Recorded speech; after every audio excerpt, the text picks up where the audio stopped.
Hello, everyone, and welcome to session 6 of the series Startup with John Houston, in which John shares what he believes are the 7 tips to starting a healthy and thriving business. So, John, how are you doing today?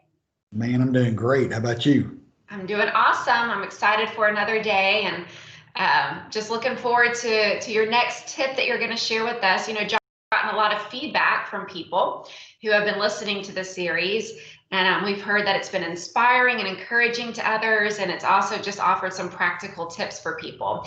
And so any of you listeners out there, if you're just now joining us and you've missed any of the other tips, then John has just started a YouTube page, and you can search for him on YouTube. Just go to John H. Houston, subscribe to his channel, and you can catch all of the other videos in the series there. But John, I think everybody is ready to hear what is tip number 6. Yes, this is actually one of my favorite tips. Tip number 6 is utilize a team. So here's what I know. One of the things that God has really taught me is that without God, we wouldn't even be where we are today. I mean, God has really blessed us. He's really led us to this place of, being able to steward these 7 different companies that God has given us. But the second thing is, man, it's having the right people on our team.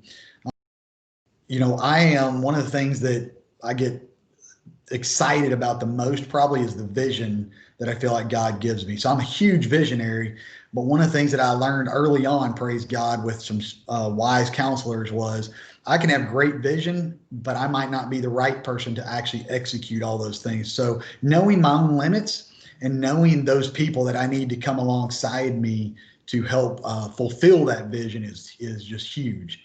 So being able to identify what I'm weak in and the areas that I need somebody else to be stronger in is all about how you build your team. Yeah, absolutely. And we all have limitations. So that's a skill that we could all benefit from, is learning how to build the right team around us. So John, take us back to the startup of John Houston Custom Homes. Back then, during a startup, you're very limited as to the number of people you can bring around you. And some of them may even have to do it for free for a while. But talk to us about your first team. Who was part of your first team, and why did you select those people and those roles to be part of your first team?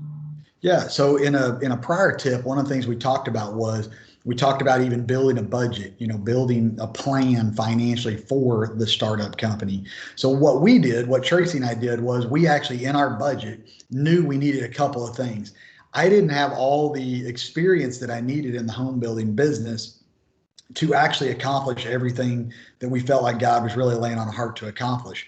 So what we did was we actually, in every house we sold, we actually budgeted for me to actually pay another home builder that would actually build these houses under our name, that I could just walk right beside. So he wasn't building very many houses.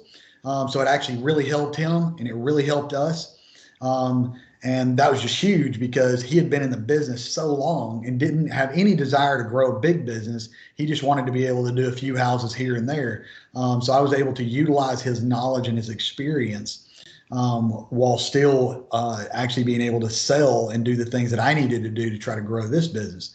The other piece that became very, very important early on was that we hired an office assistant. Her name was Andrea. Man, she was literally kind of the glue that kind of held all of this stuff together, because as invoices started coming in, as communication started coming in between subs, suppliers, banks, all these things, that wasn't my gift. My gift was not organization. And so by having her on the team, to all of a sudden, from the day we start, having that team that she could actually help us organize the day-to-day operations, and Tommy could actually help us out in the field to build the houses. It actually freed me up to be able to go do the things that I needed to do to try to grow the business.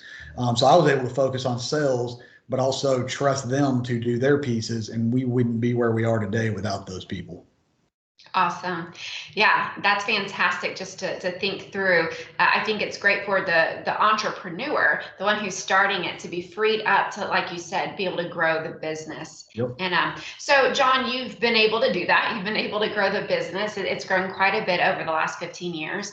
So just talk a little bit about the team that you have around you today, your executive team. Why do you have those people and those roles around you today? Yeah, so one of the things we believe in any business that you're starting, one of the things you've got to think about today is obviously the financial piece. So for us and where we are today, I have a CFO now. The other piece that you've got to make sure that you're thinking about is technology, because you've got to be able to control your costs. You've got to be able to control your efficiencies, and doing that with technology is huge. So we have a CIO who happens to be my wife, who's brilliant. Um, the other two pieces that I think are really, really critical at the right time is we have what we call our chief strategy officer.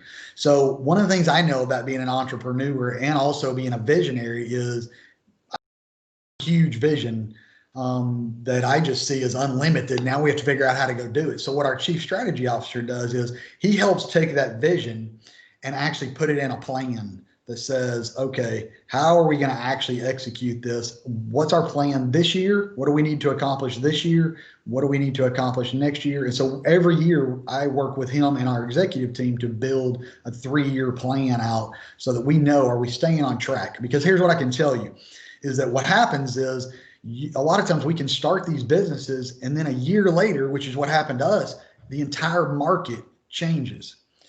Well, if we know this is something God is leading us to do, we can't allow the market to dictate what we do. We have to trust God, that God called us to do this. He's going to provide the plan. So one of the things that Terry Trebeck, our chief strategy officer, really helped me with early on was to go, hey, if this is God's plan, we need to stay on plan. And so what we did was, when the market went down and it dropped, we quickly realized our vision didn't change. Our plan didn't change. How we execute it may have to change. And so by having those key people like that, it really, really helps us stay on track. The other one that I love, that I get really, really excited about is what we call our chief ministry officer.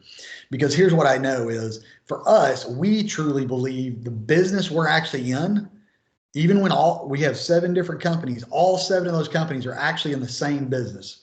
And I love this. We're in the people business. So if we're not constantly adding value to people and changing their lives, then really we actually just become a home builder, and that's what we don't want to be. So what we believe is that the home building business, the mortgage company, the different businesses God has given us, they're actually the vehicles that God is using for us to reach people and impact people's lives.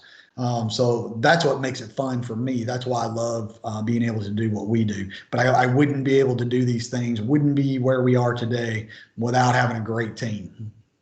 Yeah, that's awesome. And so I know a lot of people are really fascinated when they hear you talk about a chief ministry officer, because that's not a very common position and title in business, but it's allowed our companies to be able to really do a lot in the community and to really serve our community.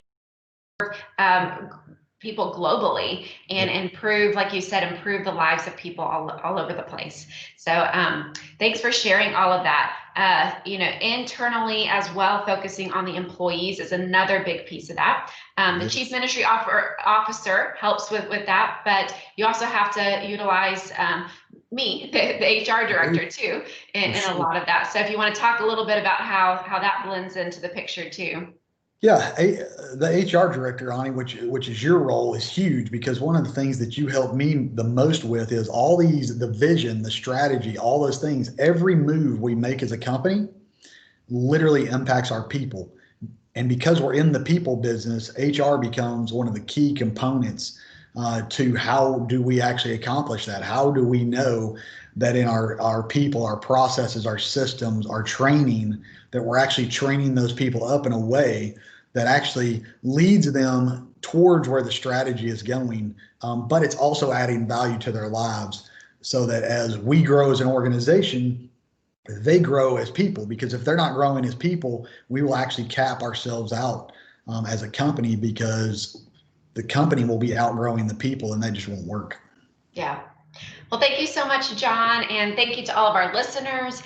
There you have it, tip number 6, utilize a team. And we hope that this episode today has just given you some ideas for what positions you might need to have around you at the startup and as you grow larger and can dream bigger. All right, well, you guys have a wonderful week. Yep. Have a great day.